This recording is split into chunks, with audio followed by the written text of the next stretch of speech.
بلاول بھٹو نے کالعدم جوائنٹ عوامی action committee کو جوابی خط لکھ دیا۔ فریقین کی رضامندی سے ٹروتھ اینڈ ریکنسیلیشن کمیشن بنانے کی تجویز، دھرنا اور لانگ مارچ کا اعلان واپس لینے کا مطالبہ، مظاہرین اور سیکیورٹی فورسز پر تشدد کے الزامات کی شفاف تحقیقات کرانے پر زور، پارٹی رہنماؤں سے گفتگو میں بحران کی ذمہ داری وفاقی وزراء پر ڈال دی، کہا آزاد کشمیر کا بحران وفاقی وزراء نے پیدا کیا، انہیں ہی راستہ نکالنا ہوگا، نامناسب بیانات اور غیر سیاسی ہینڈلنگ کی وجہ سے مسئلہ بڑھا۔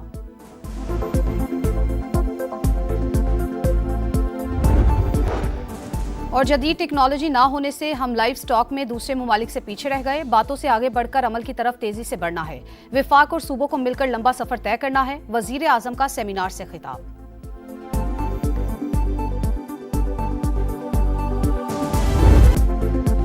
آبنہ ہرمز میں امریکہ اور ایران آمنے سامنے، کشیدگی میں مسلسل اضافہ، امریکہ کے ایران کے کئی شہروں پر میزائل حملے، 30 شہری اور 7 اہلکار شہید، ایرانی حکومت کی تصدیق، ایران شہر میں 13 میزائل داغے گئے، فوج کے بیرک کو نشانہ بنایا گیا، بو شہر میں 3 مقامات پر بمباری، چابہار میں سمندری نگران ٹاور کو نشانہ بنایا، بندرآباد، سیرک، قیشم میں دھماکے، کیش میں پانی اور بجلی کی تنصیبات نشانہ، سینٹ کام کے مطابق ایران کے خلاف حملوں کا ایک اور مرحلہ مکمل کر لیا، فضائی کارروائی 1.5 گھنٹہ جاری رہی، جزیرہ تنم میں دفاعی نظام کو نشانہ بنایا، امریکہ نے ایران کی دوبارہ بحری ناکہ بندی کر دی۔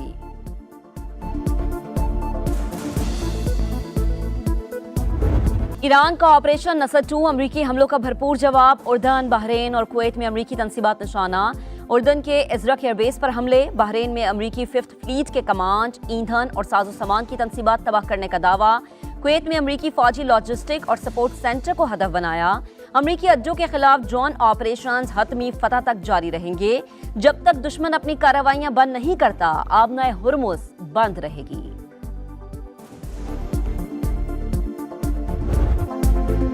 ایران نے معاہدہ نہ کیا تو اگلے ہفتے پاور پلانٹس کو نشانہ بنا سکتے ہیں، امریکی صدر کی ایک اور دھمکی، فاکس نیوز کو انٹرویو میں کہا سلسلہ تبھی رکے گا جب وہ میز پر بیٹھیں گے، منگل کو ایران کے ساتھ مذاکرات کیے، تہران پر زور دیا کہ وہ معاہدہ کر لے، صدر ٹرمپ نے کہا کہ ایران کی عسکری صلاحیت پہلے ہی کافی متاثر ہو چکی، اب ان کے پاس مزاحمت کی گنجائش باقی نہیں رہی، ٹرمپ نے خلیجی ممالک کے لیے آبنہ ہرمز پر 20% فیس کی شرط بھی واپس لے لی۔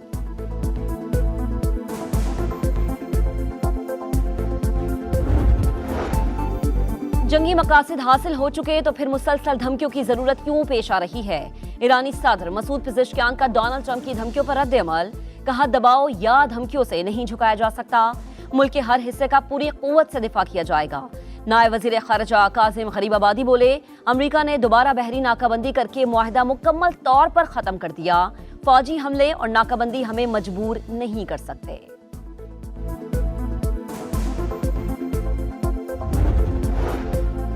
امریکہ کا ایران پر بڑا معاشی حملہ، 50 ایرانی کمپنیز اور شخصیات پر پابندیاں عائد کر دیں، محکمہ خارجہ کے مطابق کمپنیز، شخصیات اور آئل ٹینکرز کا تعلق محمد حسین شمخانی نیٹ ورک سے ہے، نیٹ ورک ایرانی تیل کی غیر قانونی تجارت میں ملوث ہے، امریکہ نے ایران کے $13 کروڑ کے ڈیجیٹل اثاثے بھی فریز کر دیے، وزیر خزانہ کے مطابق ایران کے مرکزی بینک سے منسلک متعدد ڈیجیٹل والیٹس پر پابندیاں عائد کی۔ خطہ جنگ کے دہانے پر عالمی مارکیٹ میں خام تیل کی قیمتیں بڑھ گئی، امریکی کروڈ آئل کی قیمت $79.6 فی بیرل، برطانوی خام تیل $85.7 فی بیرل ہو گیا۔ امریکی صدر نے اسرائیلی وزیر اعظم سے لبنان اور شام سے افواج نکالنے کا مطالبہ کر دیا، امریکی نیوز ویب سائٹ ایکسیوس کے مطابق ترکی میں شامی صدر سے ملاقات کے بعد صدر ٹرمپ نے نیتن یاہو کو کال کی اور افواج نکالنے کا کہا، رپورٹ کے مطابق نیتن یاہو سیاسی مفادات کی خاطر صدر ٹرمپ کا مطالبہ نہیں مانیں گے۔ مودی سرکار جوہری نظام کی سیکیورٹی میں ناکام، سب سے بڑے بھارتی جوہری پاور پلانٹ کا حساس ڈیٹا ڈارک ویب پر لیک ہو گیا، نقشے، سپلائرز کی تفصیلات، انشورنس دستاویزات، تکنیکی معلومات شامل، تامل ناڈو میں واقع جوہری پلانٹ بھارتی توانائی پروگرام کا اہم حصہ، برطانوی خبر ایجنسی کے مطابق ڈیٹا ریلائنس انفراسٹرکچر سے منسلک سرور سے حاصل کیا گیا۔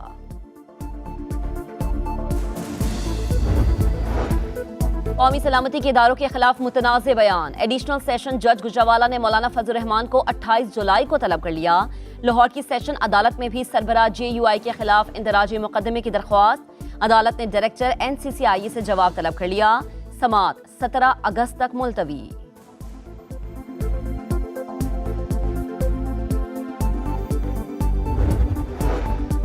پاک فوج کی قربانی کو سیاست کی نظر نہ کیا جائے، سیاستدانوں کو قومی سلامتی کے اداروں پر سیاست کا کوئی حق نہیں، فتنہ الہندوستان اور فتنہ الخوارج کی پشت پناہی کرنے والوں کا خاتمہ ضروری، اپنی فوج کے ساتھ کھڑے ہیں۔ علماء کرام کا دو ٹوک اعلان، قومی پیغام امن کمیٹی کے وفد کی وزیر اعلیٰ سندھ سے ملاقات، مراد علی شاہ نے کہا کہ سوشل میڈیا پر نفرت انگیز مواد کا مقابلہ مثبت قومی بیانیے سے کیا جا سکتا ہے، سندھ حکومت امن اور بین المذاہب ہم آہنگی کے لیے مکمل تعاون کرے گی۔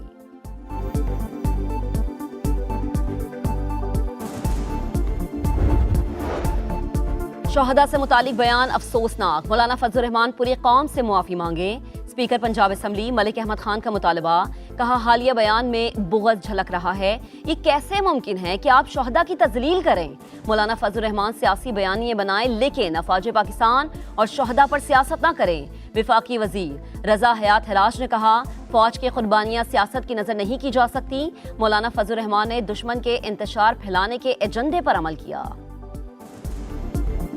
دہشت گردوں کو نشان عبرت بنانے کے لیے بلوچستان میں آپریشن شبان، مزید 3 خوارج انجام کو پہنچ گئے، تعداد 88 ہو گئی۔ سیکیورٹی ذرائع کے مطابق 5 جولائی سے اب تک 126 دہشت گرد انجام کو پہنچ چکے۔ وزیر داخلہ محسن نقوی کا سیکیورٹی فورسز کو خراج تحسین، کہا عام کے دشمن کسی رعایت کے مستحق نہیں، فورسز نے دہشت گردوں کے ناپاک عزائم ناکام بنائے۔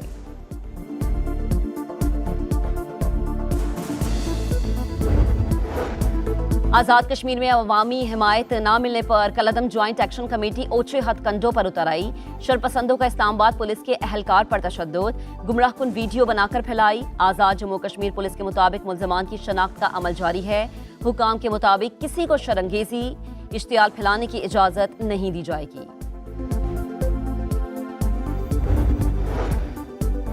پاکستان کی معیشت استحکام کی راہ پر گامزن، رواں سال معاشی ترقی اور کاروباری سرگرمیوں کے فروغ کا سال ہوگا، وزیر اعظم شہباز شریف کی گفتگو، معاشی اصلاحات پر جائزہ اجلاس، کہا کاروباری برادری ملکی معیشت کی ریڑھ کی ہڈی، انہیں ہر ممکن سہولت فراہم کی جائے۔ وزیر اعظم سے چیئرمین NDMA کی بھی ملاقات، شہباز شریف کی مانسون بارشوں کے دوران صوبوں اور اداروں میں روابط بہتر بنانے کی ہدایت۔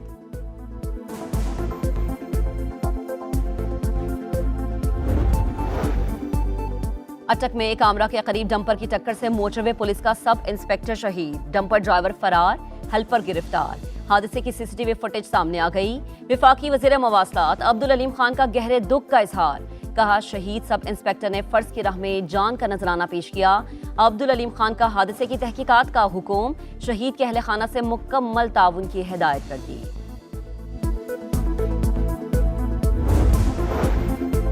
کراچی میں ڈکیتی کے دوران شہری ڈاکٹر آکاش کا قتل، 3 ملزم گرفتار، پولیس نے تکنیکی مہارت سے ملزمان کو ٹریس کیا، تفتیش کے دوران 100 سے زائد فوٹیجز جمع کی۔ واردات میں 2 موٹر سائیکلیں، 1 کار استعمال کی گئی۔ DIG ساؤتھ اسد رضا کی پریس کانفرنس، کہا گرفتار تینوں ملزمان پہلے بھی جرائم میں ملوث رہے ہیں۔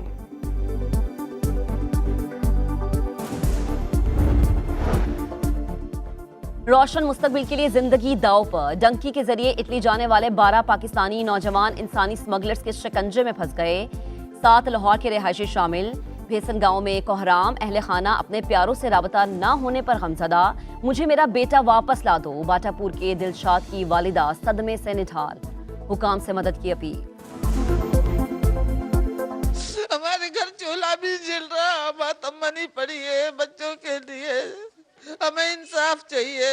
ہمارے بچوں کو ڈھونڈ کے دے۔